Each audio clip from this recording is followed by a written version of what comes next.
This is what I call God's country.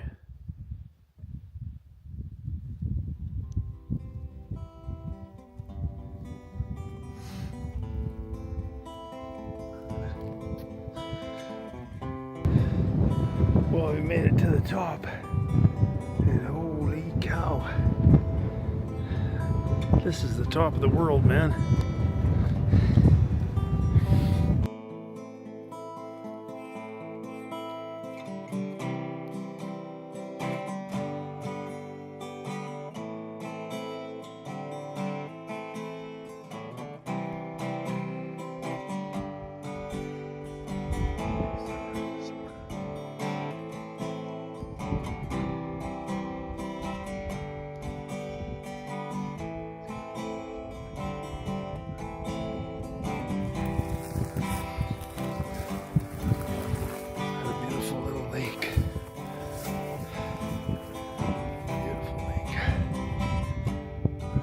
Probably 3/4 of the way up now.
Well, good morning, guys. Good morning to you all, and welcome back to Outlaw Country. Beautiful day in the woods today. A little bit of rain, a little bit cooler than it's been normally. It's early July here now, and I'm kind of in the middle of a little stretch of time off. Took a little bit of time off work, go do some fishing, and hang out with my kids, my wife, do some hiking, a little bit of time in the mountains, which is good.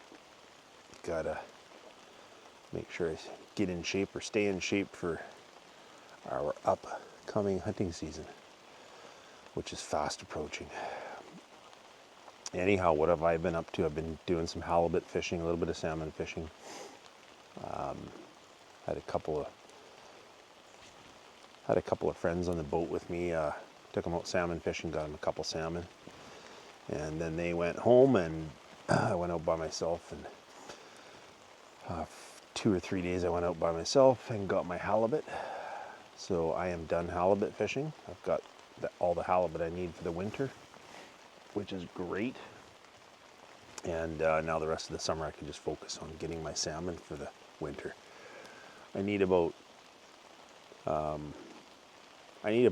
30 to 40 salmon, varying sizes, but I need about 30 or 40 to last me the winter, because we try to eat salmon at least once a week. So 30 or 40 usually does me for the winter. So that'll be my next chore, is to get out and get some salmon. But I needed a break, and I needed to get out for a hike, and I knew it was going to rain today. Perfect, because you all know how I despise the heat. I don't mind heat when I'm on vacation, but yeah, not a big fan of the heat, so I knew it was going to rain today. I thought it'd be a great day to get out.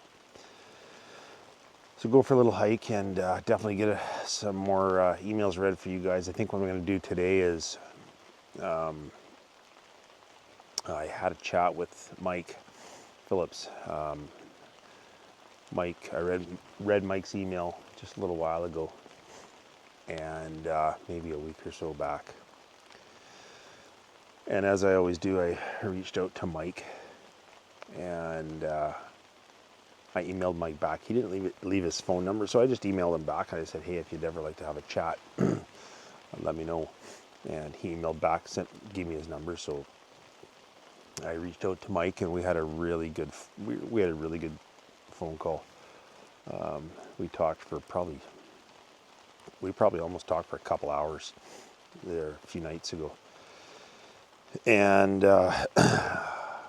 boy, Mike has had more than his fair share of experiences with these beings, let me tell you. He just went on and on and on telling me of encounters and experiences he's had, some just noises or footprints or whatever, but certainly tons of up close and personal first-hand experiences. And I'm going to share some of those with you today, because what I did is I asked Mike. I couldn't keep up when he was talking. I was trying to take notes and whatnot.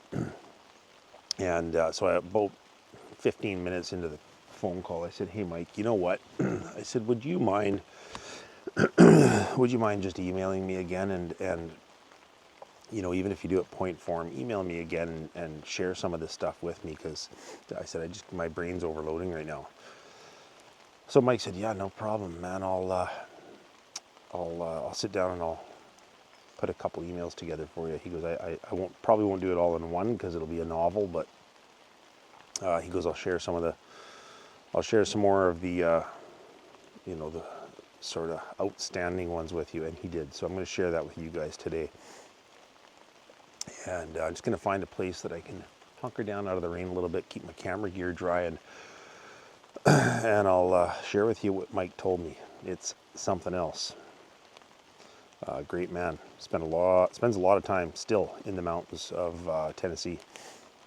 He travels all over Tennessee and does a lot of hiking, hunting, and it's pretty cool. He's actually a moonshiner, and has been for 35 or 40 years, 35 years, I think he said, that's awesome. He said he learned the craft from his grandfather, and that's pretty awesome.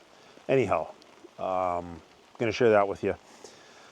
And one thing I wanted to share with you guys just before I get going, which I still can't wrap my head around it. So you all know of my favorite little freshwater fishing lake that I go fish every summer.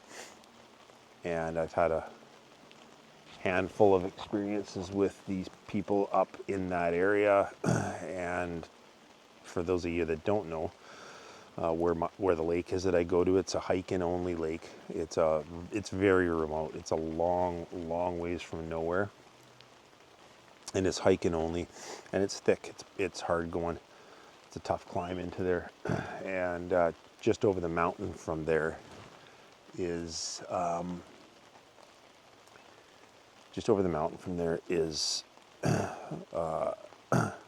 a First Nations settlement that Steve talks of. He doesn't mention the name, but Steve Isdall talks of that area and some women from that area that live in that First Nations settlement that have had many, many, many years of experiences and encounters with the Bigfoot people. So I'm not very far from there.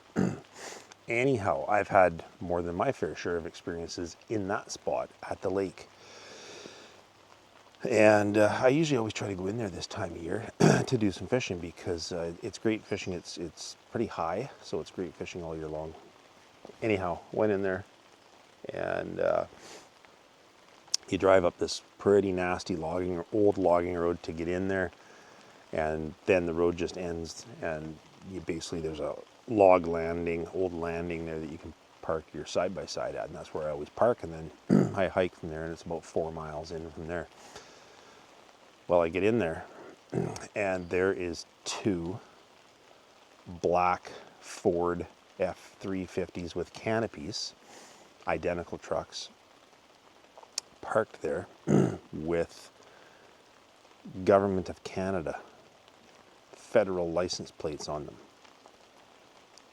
And they were military trucks. And so I was absolutely floored. I couldn't believe it. Now, a little bit of a backstory to that. There's another First Nations community on my way into that spot. And it's not very far from my cabin. And as I went by that little community, they have a campsite there and a boat ramp and whatnot. And on my way past that little settlement in the morning, I noticed military presence, heavy military presence, like lots. Like they had 4 big 60-foot tents set up in a graveled area there, and there was military people walking around there, heavily armed, bulletproof vests, helmets, the communication rifles, heavily armed. They had boats at the little marina there. Now, it's been said, they told us that there's training exercises out there for a few weeks, which, whatever.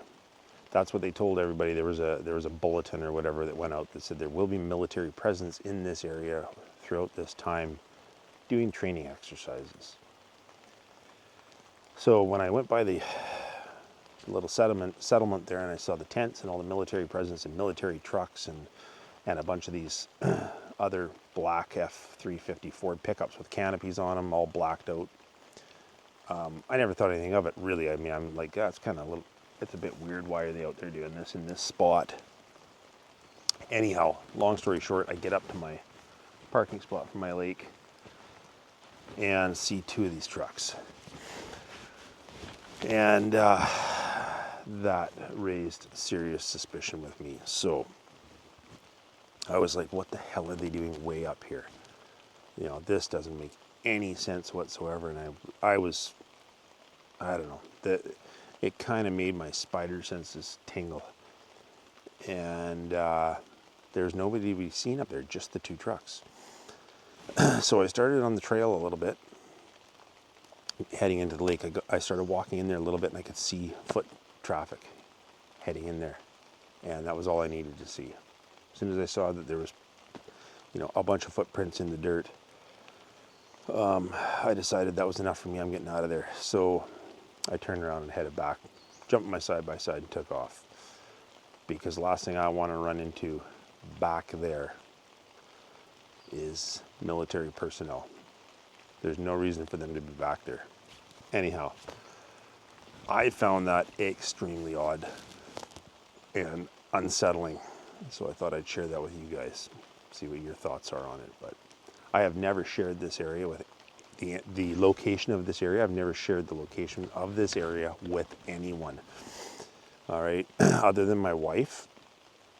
There's one person that knows about this area and what I've encountered in this area. There's one person that knows about that.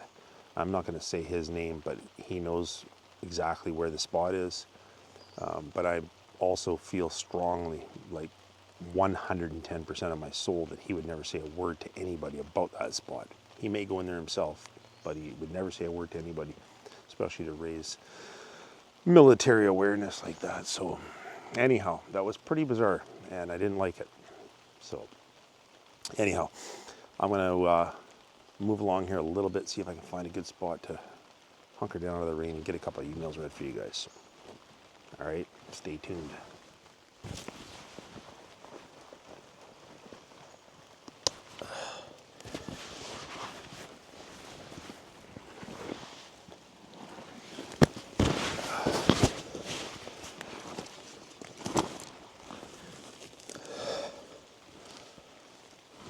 Oh man, that feels better.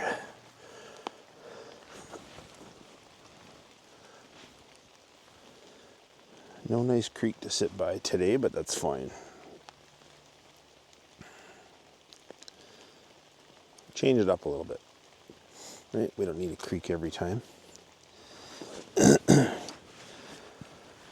Well, that's better. Nice to rest the legs for a few minutes. No beautiful creek for us to sit by today, but that's fine. We'll change it up a little bit, eh?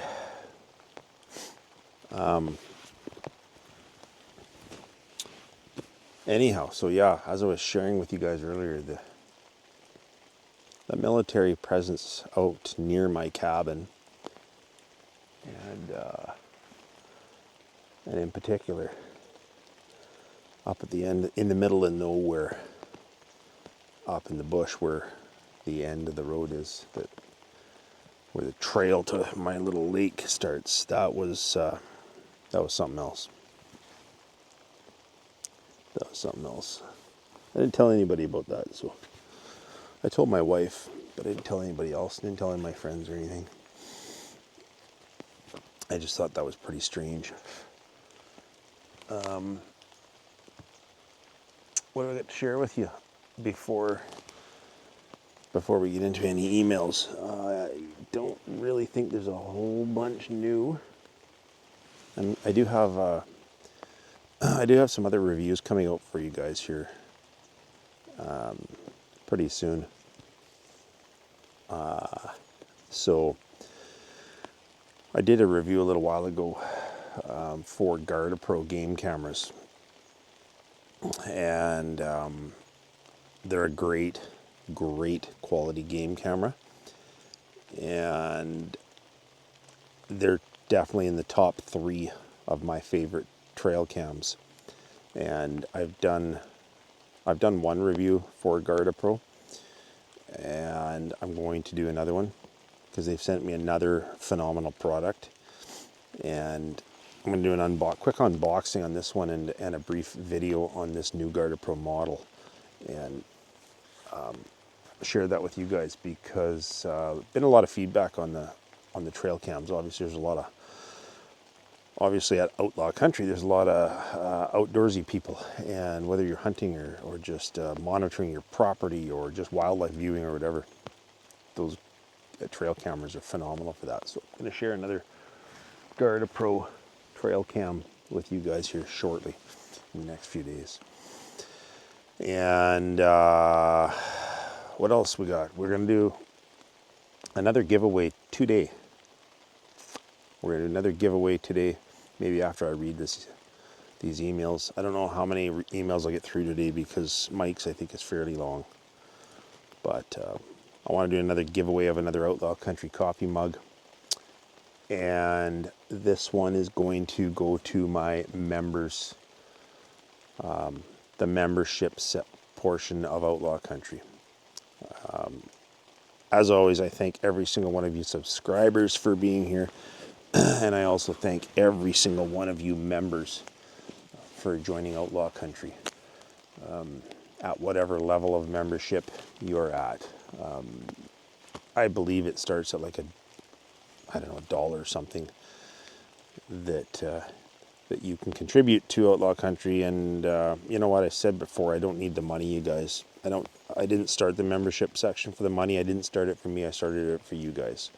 I had several emails asking me to start it, and I did. And we've got like 28 members, 29 members of different levels. And as I said, I don't need the money, but it certainly does help with, for me to give things away. And it helps when I do the draws, like when I do these draws for the night vision and certain things. I have to pay shipping for those products. The companies don't pay the shipping. That's all on me. And I've shipped I've shipped things to Europe and long distances. So some of my shipping mail bills have been $50 or $60.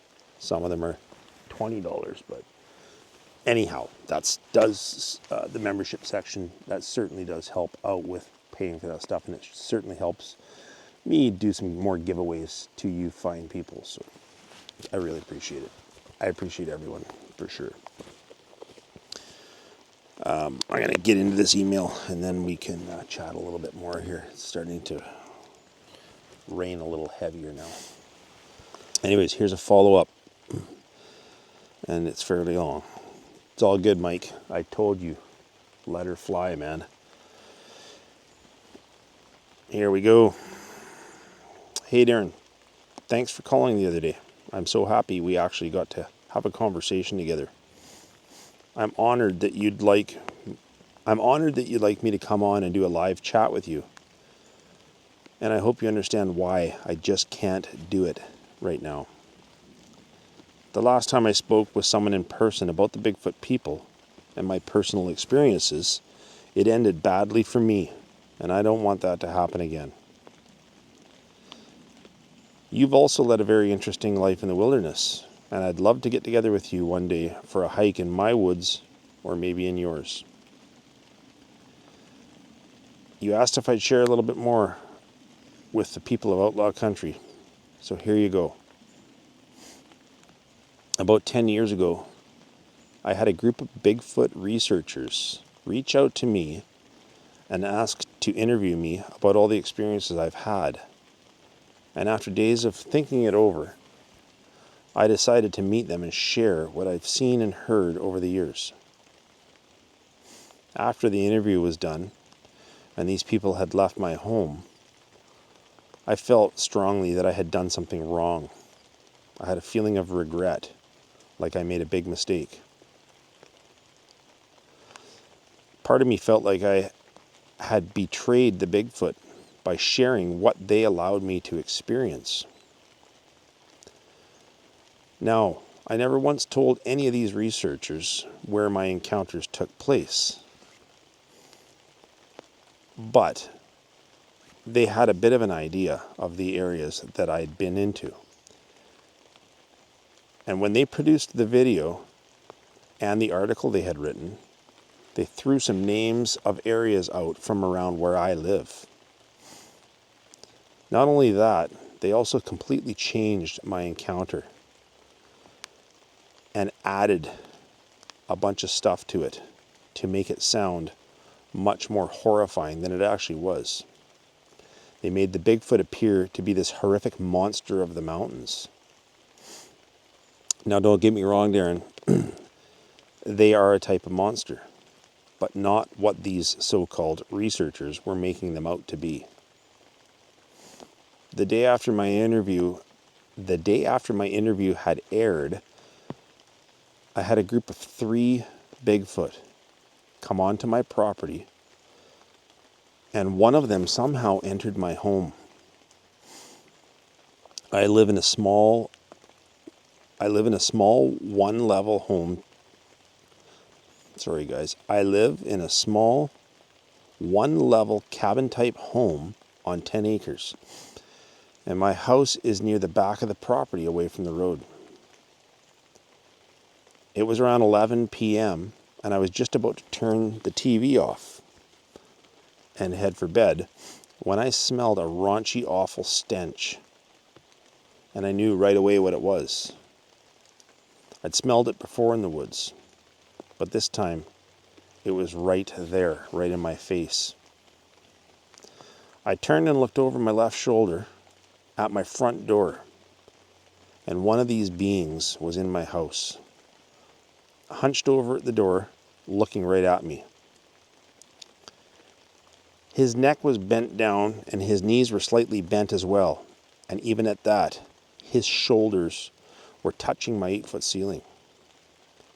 This guy was massive, possibly the biggest I'd ever seen, or maybe it was just because he was only 12 feet from me in a small room. I was sitting in my chair, frozen stiff, and in pure shock at the sight of this creature in my house. I couldn't move, I couldn't think. All I did was stare at him. Then he spoke to me and said, "Never speak of our people again. Your people cannot be trusted." This huge creature turned towards the door, opened it, and stepped outside onto my porch and into the darkness. To add to the strangeness, I've got 2 motion lights on my porch. And when this thing stepped out my front door, neither of them came on. As he vanished, I was able to get up and run to the door. My intent was to close it and lock it, but instead I stepped outside myself, looking for him. And just then the motion lights came on. There were 3 of them, standing on the gravel driveway 10 feet from my deck, looking right at me. The biggest one that had been in the house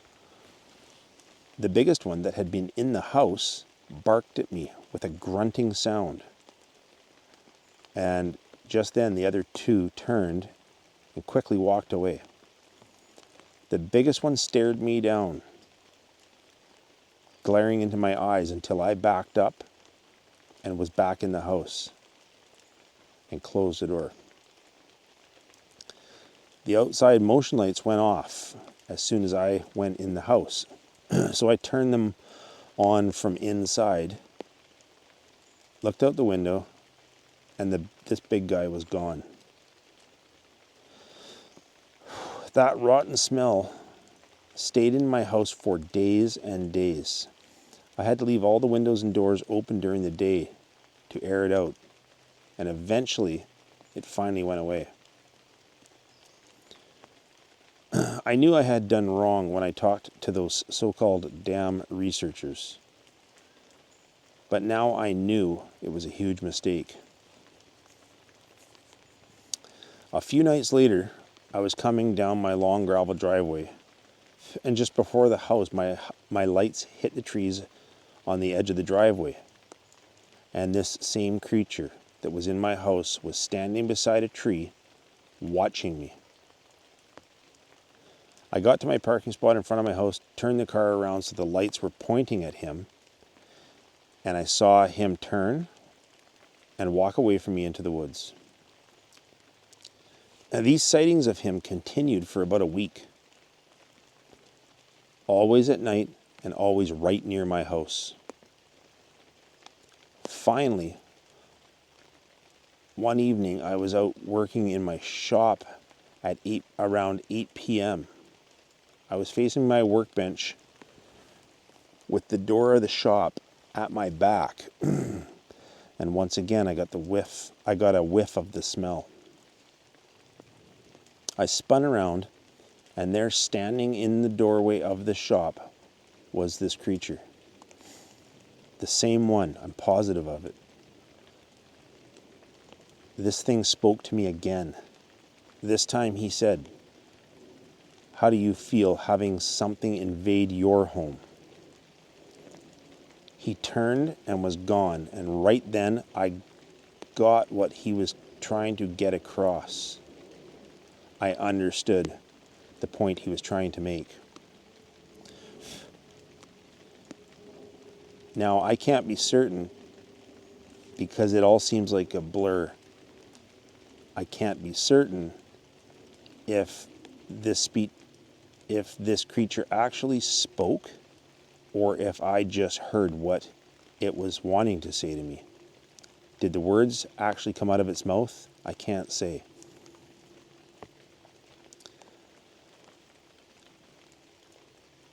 But I can't say, but I knew what he was trying to tell me. I had told people about them, and now those so-called researchers were out looking for this group. I knew only one way to maybe change what I'd done. So I called the gentleman that had reached out to me in the beginning and told him I just saw a Bigfoot in an area well away from my hometown. I was hoping that maybe this new information that I had totally made up might draw attention away from the area around my hometown.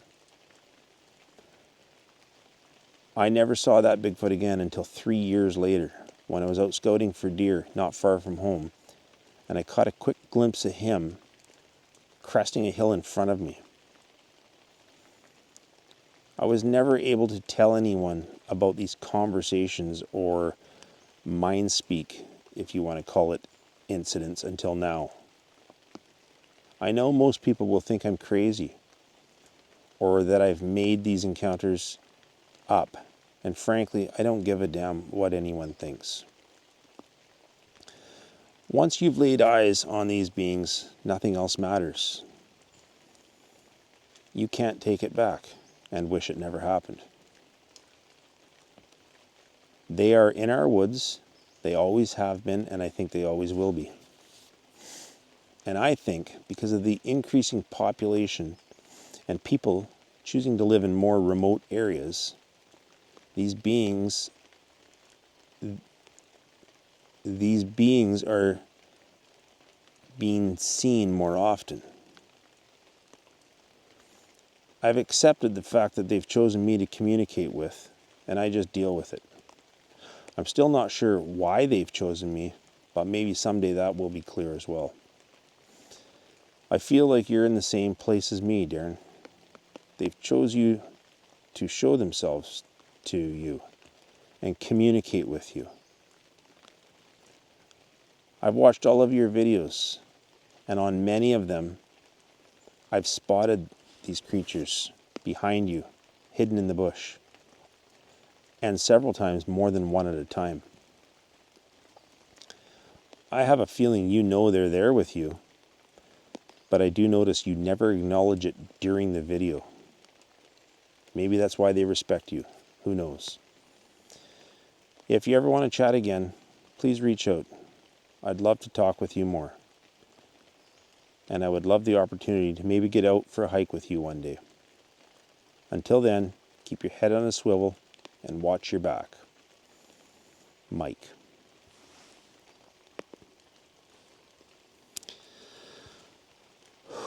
Well, what do you think of that?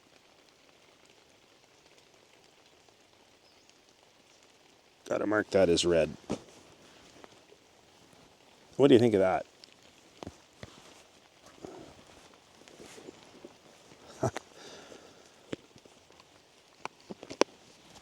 I already read that email because I knew Mike was going to email me. When he did, I read it. And it sent shivers down my spine when I read it. And it sent shivers down my spine again now. It sent shivers down my spine as Mike was telling me about it. That's why I asked him to write back into me, is because, and I probably did it no justice.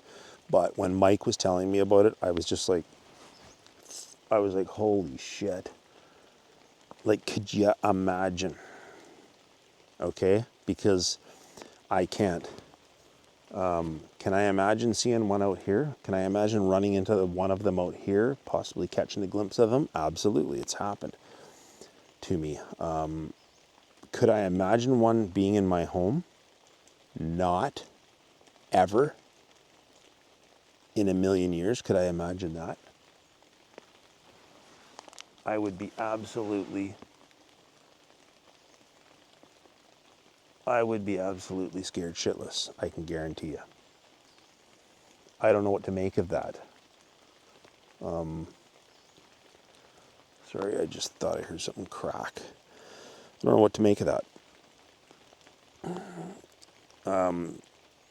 Is that a threatening type thing? Probably.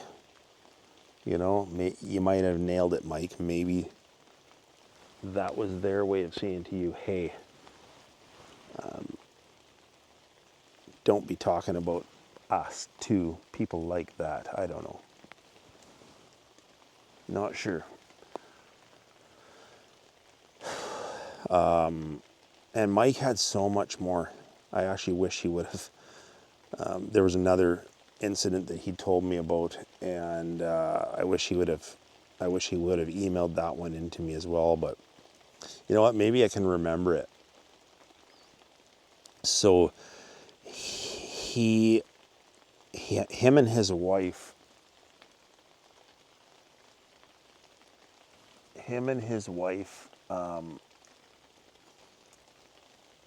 Were out deer hunting. And I don't want to butcher this because he told me about it too. And anyways, I'll do my very best. I apologize, Mike. Him and his wife were out deer hunting. And they walk from their house through the forest up into the mountains, and they hunt right from home. And anyways, I think he said it was like late October, and they were out deer hunting.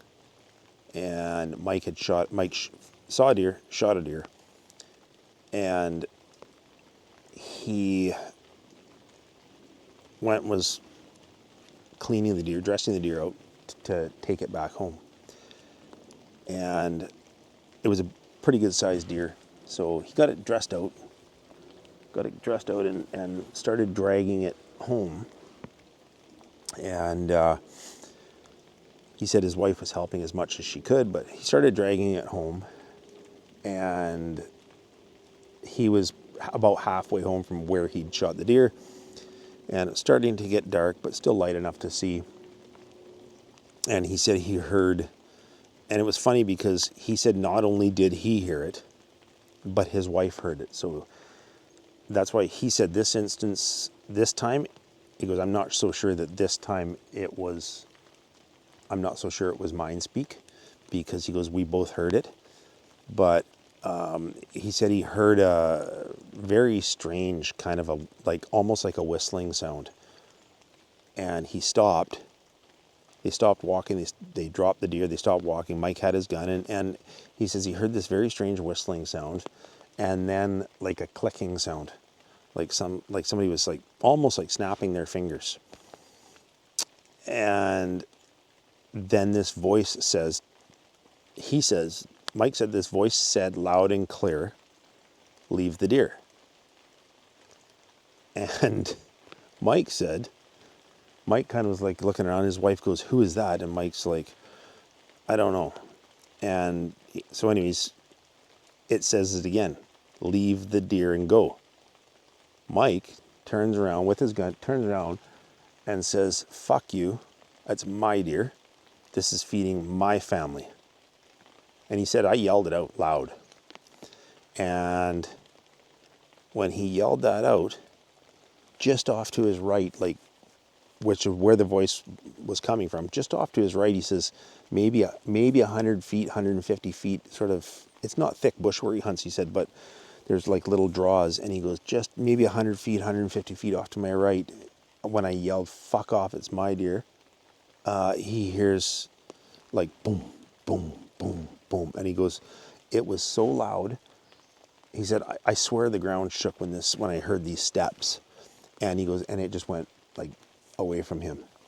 And he goes, it was absolutely bizarre. And he goes, I didn't know if it was maybe like he said they have people that live out in the woods, very, very remote recluses. And he goes, I don't know I didn't know at the time if it was maybe a person or what the hell it was. But he goes, the minute I heard those footsteps, he goes, I knew damn well what it was. And he said, I'm not going to say his wife's name. Let's name her Jane. He says, Jane and I heard it walk off. And for 5 seconds, we could hear the footsteps. And now it's gone. And so Mike grabs the deer and starts walking. And he says, I just picked up the deer leg, start dragging the deer, and I hear this scream. And he says, my wife freaked right out. And I said, don't worry about it. Let's just get this deer, get back home, and we'll be fine. And they did. But anyways, Mike said it was pretty hair-raising when he realized what had said, leave the deer. And I said, you're crazy, man. Like, if something like that told me to leave the deer, I'd leave the frickin' deer on the ground, run home. Just me. I probably would. Anyways, Mike shared a lot with me, and I did ask him.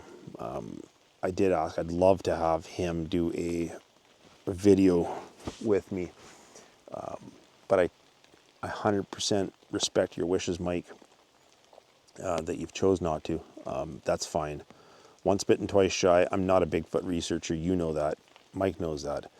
But he's very reluctant. Doesn't want to go on YouTube at all. He's retired now. Retired 2 years ago, and said that he was more or less. He said he was more or less forced to retire because of this topic. And I asked Mike what he did, and he said, I'd rather not say. Fair enough. So I don't know what Mike did for a living, but he was kind of forced to retire because of this topic and maybe what he's seen, heard, done. I don't know. But anyways, respect 100%, Mike. You don't want to share. That is your decision. That's your choice. And you don't want to come on Outlaw Country. 100% understand, man. You and I will continue to talk. And I just wanted to share as much as I know about our good friend Mike with all you good people. So I'm going to rock and roll, guys. I'm not going to read another email. I'm going to get rolling here because I'm starting to get wet. I got my good rain pants on and my rain jacket, but still getting a little bit damp. So I think I'm going to hit the trail here. And, we got to do the giveaway. We got to do the giveaway for the coffee mug, Outlaw Country coffee mug. The Outlaw Country coffee mug for one of our lucky members of Outlaw Country.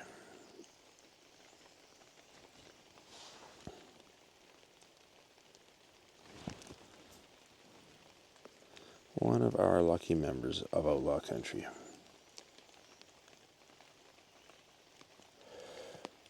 All right, we're going to use the app.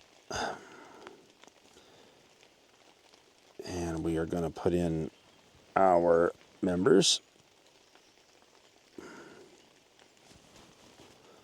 Members only.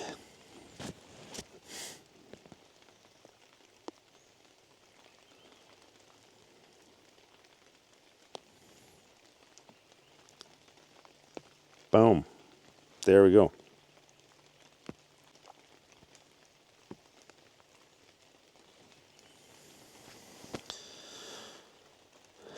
It'll give me a winner here in a minute.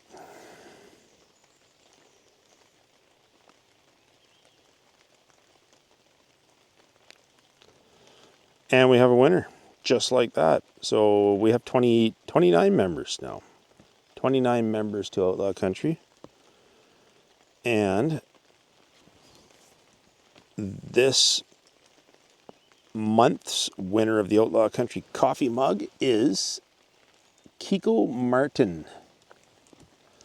Kiko Martin. I know Kiko. Kiko's commented. Kiko's been a subscriber for a long time, been a member since the membership section opened, and lots of comments from Kiko. I don't know every single subscriber to Outlaw Country, you guys. I wish I did, but there's 12,500 of you, so I can't remember every single person, but there's lots that comment regularly and email and whatnot. And Kiko, I do recognize Kiko 100%. So Kiko Martin, what you need to do, buddy, is you need to email me at outlawcountry1896@gmail.com. All right, outlawcountry1896@gmail.com, and I will get your address from you, and I will send you a free Outlaw Country coffee mug as my thank you. All right, there you have it. Another phenomenal email read from another phenomenal human being, and many more to go. We'll get through them. I appreciate you guys' patience. Summertime is a super busy time for me. Really busy time for me, and I do my best to get the videos out regularly, but sometimes it's a little hard. It was really hard there about a month ago or so. I tried to do a video, tried to download a video when I was out at my cabin, but I'm doing it over Wi-Fi and it wouldn't work. So maybe one day I need to invest in a Starlink or some type of way to have internet so that I can do that more often for you. And I am still planning to do, probably going to be early September. I am planning on doing a live, all right? And with the live, it'll be a Q&A. You know, you guys can send in questions or comments or whatever, and I'll get them read as we're doing the live. That live will probably happen from my shop in front of my wall of memories, because I don't have Starlink or anything like that right now, so I can't do it out in the woods. Anyhow, that's what we're gonna do. So I gotta get my gear on it and get the heck out of here.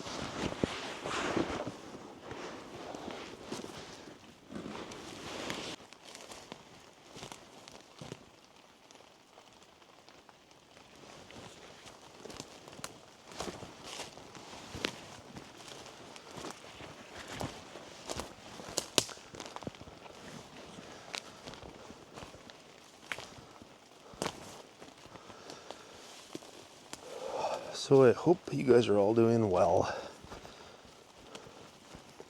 And once again, I can't thank everyone enough for your support here at Outlaw Country. As I've said before, I will never stop going out in the woods doing my thing. And as long as I've got all you phenomenal people to share it with, I will continue to share. I will continue to share. I love to share my passion with people that are passionate about the same thing.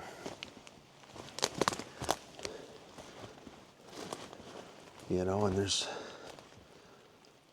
a lot of people that can't get out and do this stuff that I do, and you know, possibly for health reasons or whatever.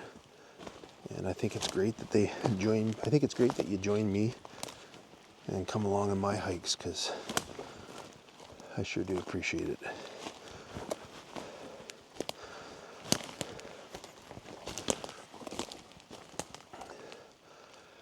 I sure do appreciate it.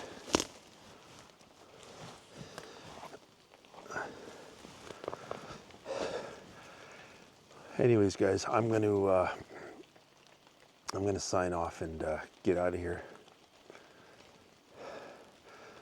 I downloaded the SD card onto my phone, so I've got, there wasn't a lot, there was like 20 or 24 clips on there, so we'll see what they are. I didn't look at them. A little hard to do anything when it's raining, so. Anyways, once again, appreciate y'all. And Mike, thanks again for emailing me back in. Thanks for the conversation, buddy. I really do appreciate it. And guys, if you have anything you want to share, feel free to reach out, outlawcountry1896@gmail.com. And you know what? Take some time for yourself. Make time for yourself to do something that you love, something that brings you joy. And you know, get out and enjoy the wilderness if that's what you love. If you do and you can't do it, if you do enjoy the wilderness and you just can't get out there, well, you know what? You're always welcome with me. All right. I thank every one of you. Appreciate you. All right. Be safe, you guys, and be a good person. It's more important than anything. Be a good person. When it's time to leave this world, be confident that you've made a positive impact as opposed to being a negative impact. You know, I don't want to be on my deathbed wishing that I had done something or wishing I had been a little bit nicer to somebody or whatever. So